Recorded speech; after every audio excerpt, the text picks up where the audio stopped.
तर आज महाराष्ट्रातली पंतप्रधान मोदींची पहिली प्रचार सभा ही चंद्रपूरमध्ये पार पडणार आहे। या प्रचार सभेसंदर्भात देवेंद्र फडणवीसांनी सुद्धा आपली प्रतिक्रिया दिली आहे। आज आमच्याकरता अतिशय आनंदाची गोष्ट आहे की मोदीजींची पहिली सभा ही विदर्भामध्ये चंद्रपूरमध्ये होते आहे। प्रचंड उत्साह लोकांमध्ये पाहायला मिळतोय आणि विशेषतः मोदीजींच्या सभेने सगळं वातावरण बदलतं।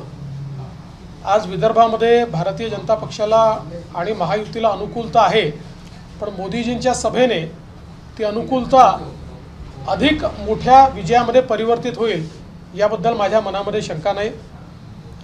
लगेच 10 तारखेला माननीय मोदीजींची सभा रामटेक मतदारसंघात देखील होणार आहे आणि मला असं वाटतं की या 2 सभाने आमचा जो विदर्भाचा भाग आहे हा पूर्णपणे ढवळून निघेल।